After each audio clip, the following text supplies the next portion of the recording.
Complete com verdadeiro ou falso. Na letra A nós temos então que o conjunto dos números reais é igual à união do conjunto dos números racionais com os números irracionais. E isso a gente sabe que é uma verdade, né? Por quê? Construindo, né, aquele diagrama dos conjuntos, a gente tem aqui então os naturais, né, englobando os naturais e acrescentando, né, os negativos, nós vamos ter os inteiros. Depois, juntamente com os inteiros, acrescentando então as frações, né, nós temos os números racionais. A gente sabe que uma parcela, né, compete aos números irracionais, aqueles que não podem ser escritos na forma da fração, como um número racional. E a gente sabe que daí o conjunto que une, né, tanto esses números racionais quanto os números irracionais, a gente atribui então ao conjunto dos números reais, tá bem? Então quando você une, né, o conjunto dos números racionais, que é esse conjunto aqui, ó, né, todo esse conjunto aqui, mais este conjunto aqui, ó, que é dos irracionais, a gente tem então o conjunto dos números reais. Por isso que isso daqui a gente caracteriza como uma verdade, tá bem? Então vou apagar aqui esse esboço, né, apenas para mostrar para vocês que a união desse conjunto dos irracionais mais o racional origina então o campo dos reais, tá bem? Então aqui a gente afirma que é uma verdade. Verdade, tá bem? Na letra B, nós temos que a união dos números irracionais, do conjunto, né, dos números irracionais, mais os reais, é igual a conjunto vazio, tá? Então perceba que, né, de fato, isso não é verdade, é falso. Por quê? Porque nós vimos anteriormente que a união, né, dos racionais com os irracionais dá reais. E aqui a gente colocou essa mesma união atribuindo vazio, tá? Então perceba que de fato não é vazio. Existe, né, um conjunto que quando une os racionais e os irracionais, que é os reais, né? Então não é um conjunto vazio. Se, né, agora aqui utilizando exercício para explicar, né? Se aqui fosse não união e fosse intersecção, tá? Intersecção, daí isso seria uma verdade, né? Porque não existe nenhum número comum aos números racionais e aos números reais. Como o exercício colocou união, tá? Então a gente vai trocar aqui para união. E se é união, então isso é falso, tá bem? Falso. Se fosse intersecção, seria verdade, tá bem? Letra C. Deixa eu trocar de cor aqui. Letra C. Nós temos que o número 0 não é considerado nem par nem ímpar. Será que isso é uma verdade? Para isso a gente vai lembrar, né, de como se formaliza, de como se caracteriza o número par e o número ímpar, tá bom? Então vamos lá. Fazer aqui uma divisão.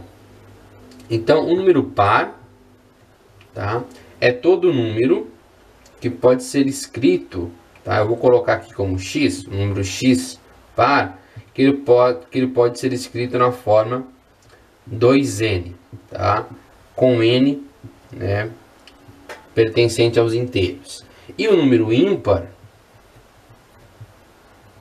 né, também vou colocar aqui como x, é o número na forma 2n mais 1, com n também pertencente aos inteiros, tá bom? Então perceba, para verificar, por exemplo, se 4 é par. 4 é par? 4 é par porque ele pode ser escrito na forma 2n, né? Se você colocar 2 vezes 2, a gente sabe que esse 2 é um número inteiro, né? Então, a gente pode afirmar que 4 é par porque ele pode ser escrito nessa forma, tá bem? Ah, por que 5 é ímpar? É porque 5 nada mais é do que 2 vezes 2 mais 1. E esse 2 também é um número inteiro, tá bom? E agora o zero. Como que a gente faz para obter zero? Perceba, se você substituir zero nessa expressão aqui do ímpar, tá? Então tem que encontrar aqui um zero só que ele tem que ser escrito na forma de 2n mais 1. Qual é o número que eu coloco aqui que vai cancelar com esse 1 para dar 0? Número inteiro, estou dizendo, né? Perceba que não tem, né? Se você colocar 0, por exemplo, 2 vezes 0 dá 0, 0 mais 1 dá 1, que é diferente de 0, então não é. Colocar talvez menos 1, 2 vezes menos 1 dá menos 2 mais 1 dá menos 1, que também não é 0. Tá? Então perceba que 0 não é ímpar, tá bom? Porque ele não pode ser reescrito na forma 2n mais 1. Portanto, né, entretanto, ele é par porque ele pode ser escrito na forma 2n, tá bom? Então, porque 0 nada mais é do que 2 vezes o nosso n, que é o próprio 0, que é um número inteiro, tá bom? Então, 2 vezes 0 dá 0, então 0 pode ser reescrito na forma 2n. Portanto, 0 é um número par, tá bem? Então aqui, eu vou colocar aqui, né, 0 nem ímpar, nem par. Isso é falso, né? Porque 0 é par. Tá bem? Até por ímpar e par sempre se alternar, né? A gente parte então de que 5 é ímpar, 4 é par, 3 é ímpar, 2 é par, 1 é ímpar, o 0 par. Tá bem?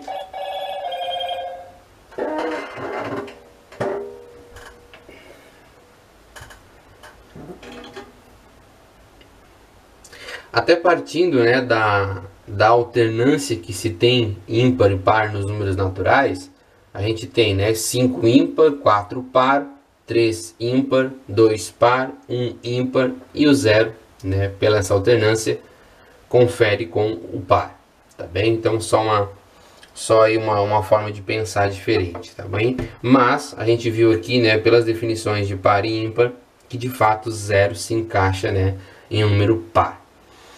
Por último, então, nós temos na letra D, né, que pergunta se o número 0,999 reticências é o número real que é menor do que 1. Perdão, é o maior número real que é menor que 1. Tá? Então a gente vai observar que isso é uma falsidade. Tá? É falso, porque 0,999 é exatamente o número 1.